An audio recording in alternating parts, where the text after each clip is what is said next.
ডাল তো আপনারা বাসায় রান্না করে থাকেন, রেস্টুরেন্টে কিভাবে ডাল রান্না করে থাকে এটা কি আপনারা জানেন? আমি আপনাদেরকে দেখাবো কিভাবে হোটেল রেস্টুরেন্টে এত মজা করে ডাল রান্না করে। এই রেসিপিটি পুরোপুরি ফলো করে আপনারা যদি ডাল রান্না করেন, আপনাদের ডালও একদম হোটেল রেস্টুরেন্টের মতো হবে। প্রথমে এখানে আমি নিয়ে দিব 100 গ্রাম মুগ ডাল আর নিয়ে দিব 100 গ্রাম মসুর ডাল। আপনারা চেষ্টা করবেন 2 ধরনের ডাল নিলে সমান সমান দেওয়ার জন্য। এখন আমি ডালগুলোকে খুব ভালোভাবে ধুয়ে 10 থেকে 15 মিনিট ভিজিয়ে রেখে দেব। আর রান্না করার আগে ডালটা ভিজিয়ে রাখলে খুব তাড়াতাড়ি সেদ্ধ হয়ে যায়। এখন একটা পাতিলে ডালগুলো নিয়ে নেব।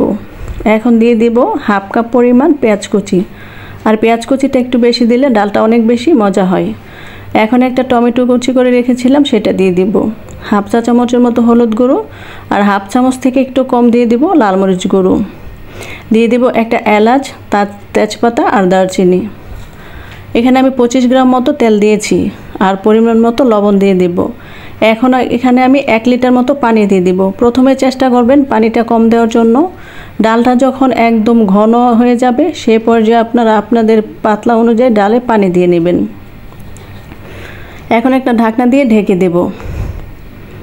ডালটা এই পর্যায়ে যখন গলা গলা হয়ে যাবে, একটা হ্যান্ড উইক্সের সাহায্যে বা ডাল ঘুটনি দিয়ে এটাকে খুব ভালোভাবে ঘুটে নিতে হবে। ডালটা এই পর্যায়ে যত বেশি একদম গলা গলা হবে, ডালের স্বাদও অনেক বেশি ভালো হবে।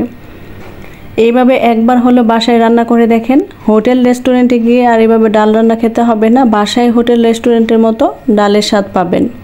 বিশ্বাস করেন, এই ডালের স্বাদ অনেক বেশি ভালো হয়। এখানে দিয়ে দিব 1 চামচের মতো ধনিয়ার গুঁড়ো, 1 চামচের মতো জিরা গুঁড়ো। তারপর এখন আপনারা আপনাদের পাতলা অনুযায়ী ডালে পানি দিয়ে নেবেন। এই পর্যায়ে ডালটাকে আমি বেশ কিছুক্ষণ জাল করে নিয়েছি।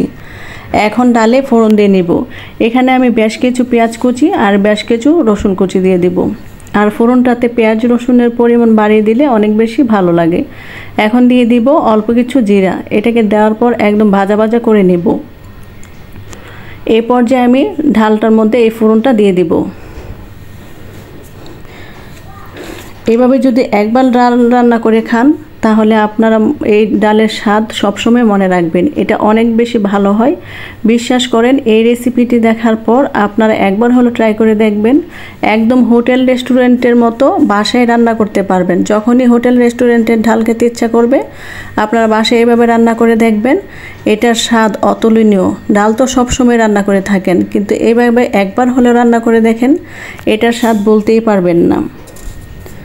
আপনাদের যদি রেসিপিটি ভালো লেগে থাকে তাহলে অবশ্যই ভিডিওটি শেয়ার করে দিবেন আর লাইক কমেন্ট করতে ভুলবেন না। পরবর্তীতে কী রেসিপি চান অবশ্যই কমেন্টে জানাবেন। ভিডিওটি ভালো লাগলে পাশে থাকবেন। ধন্যবাদ।